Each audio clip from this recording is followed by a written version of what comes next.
आज वक्त ने हमें कैद किया है, हमारे नज़रिए को नहीं, हमारी सोच को नहीं। ये तो हमारा नज़रिया है कि आज हम बंद दरवाज़ों की खिड़कियां खोलकर क्या देखना चाहेंगे। एक महिला के पति का तबादला एक ऐसे आर्मी ट्रेनिंग कैंप में हुआ जो रेगिस्तान के नज़दीक था। वो जब अपने पति के साथ रहने गई तो कुछ ही दिनों में उसे उस जगह से नफरत हो गई। उसके पति को रोज़ रेगिस्तान में ड्यूटी करने जाना पड़ता और वो अकेली रह जाती। लगातार बढ़ता तापमान, असहनीय गर्मी, चारों ओर कैक्टस ही कैक्टस, बात करने को कोई भी नहीं।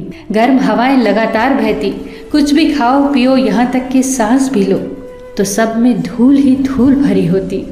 उसने अपने पिता को चिट्ठी लिखी, सब बताया और आखिर में लिखा, मेरा यहाँ एक दिन भी रहना अब मेरी बर्दाश्त से बाहर है। इससे तो अच्छा था कि मैं जेल में होती।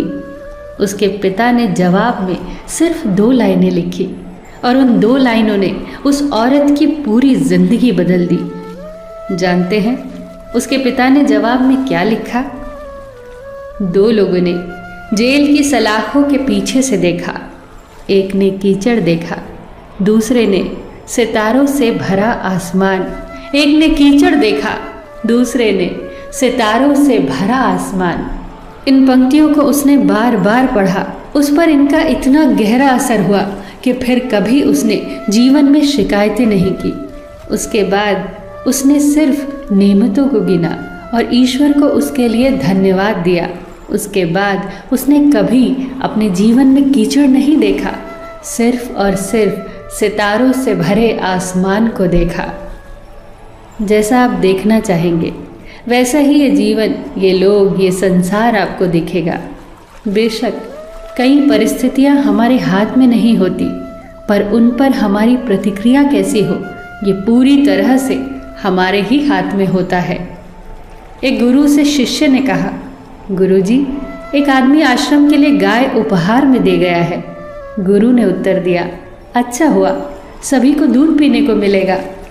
कुछ दिनों के बाद शिष्य ने फिर आकर कहा, गुरुजी, जिस आदमी ने गाय दी थी वो आकर अपनी गाय वापस ले गया। गुरु ने कहा, अच्छा हुआ, गोबर उठाने के झंझट से मुक्ति मिली। परिस्थिति बदले तो अपनी मनस्थिति बदल लो, फिर दुख भी सुख में बदल जाएगा। सारा खेल तो बस नजरिए का है। हम में से हर किसी को स्वर्ग की चाबी दी गई है और मज़े की बात तो ये है कि उसी चाबी से नर्क के द्वार भी खुलते हैं और उस चाबी का नाम है नज़रिया। सच ही तो कहा है किसी ने कि आपकी स्थिति नहीं, आपकी मनोवृत्ति आपको प्रसन्न रखती है। स्थिति कोई भी हो, कैसी भी हो, मनोवृत्ति सकारात्मक होनी चाहिए। 2 फकीर 4 महीने से बाहर थे। वर्षा ऋतु में वो अपनी झोपड़ी में लौटे। जैसे ही वो झोपड़ी के पास पहुंचे तो युवा फकीर क्रोध से भर गया। बारिश और आंधियों ने उनकी आधी झोपड़ी को उड़ा दिया था, सिर्फ आधी झोपड़ी बची थी। युवा फकीर चिल्लाया, ये तो हद हो गई, अब तो संदेह होता है कि ईश्वर है भी या नहीं। नगर के पापियों के महल ज्यों के त्यों खड़े हैं, उनका तो बाल भी बाका नहीं हुआ। हम दिन रात प्रार्थना करते हैं और ईश्वर ने हमारी झोपड़ी तोड़ डाली। दूसरी तरफ बूढ़ा फकीर आसमान की तरफ हाथ जोड़कर खड़ा था। उसकी आंखों में आनंद के आंसू बह रहे थे। युवक फकीर ने हैरानी से पूछा, ये क्या कर रहे हो आप? बूढ़े ने कहा, मैं परमात्मा को धन्यवाद दे रहा हूँ। भला आंधियों का क्या भरोसा था, पूरा छप्पर भी उड़ा ले जा सकती थी। जरूर भगवान ने ही कोई बाधा डाली होगी, तभी तो आधा छप्पर बचा रह गया। हम गरीबों का भी कितना ख्याल रखता है वो। रात हुई, वो दोनों सोने चले गए। एक क्रोध से भरा था, चिंता से भरा था। रात भर करवटें बदलता रहा, सो न सका, सोचता रहा। आकाश में बादल घिराए हैं, वर्षा ऊपर खड़ी है, कल वर्षा हुई तो क्या होगा।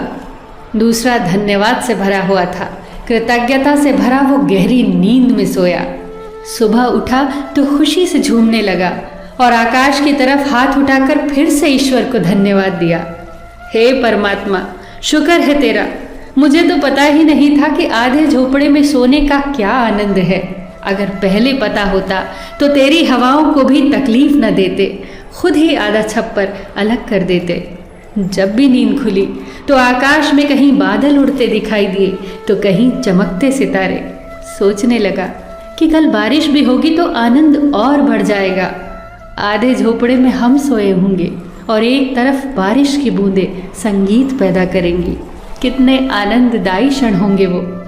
हम तो पागल ही थे जो कई वर्षा ऋतुएं झोपड़े के अंदर ही गुजार दी। इस पर युवा फकीर क्रोधित होकर बोला, ये क्या पागलपन है, क्या बकवास है ये। बूढ़े फकीर ने मुस्कुराते हुए कहा, ये पागलपन नहीं है। जिस बात से दुख बढ़ता हो वो जीवन दिशा गलत है, और जिस बात से आनंद बढ़ता हो वो जीवन दिशा सही है। मैंने धन्यवाद दिया, मेरा सुख बढ़ा। तुमने क्रोध किया, तुम्हारा दुख बढ़ा। तुम रात भर बेचैन रहे, मैं शांति से सोया। मैं आनंदित हूँ, शांत हूँ, तुम क्रोधित हो। तुम ही बताओ मुझे, कौन सी जीवन दिशा सही है? सच्ची तो है, जिस बात से आनंद बढ़ता हो, सुख बढ़ता हो, शांति बढ़ती हो, वही जीवन दिशा तो सही है। दोस्तों, याद रखना, इन दो पंक्तियों को हमेशा याद रखना और दोहराना जब भी परिस्थितियां प्रतिकूल हो।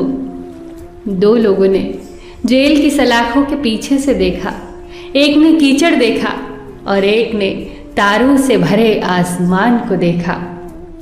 फिर मिलेंगे दोस्तों अगली वीडियो के साथ। तब तक के लिए अपना ख्याल रखना और हमेशा मुस्कुराते रहना।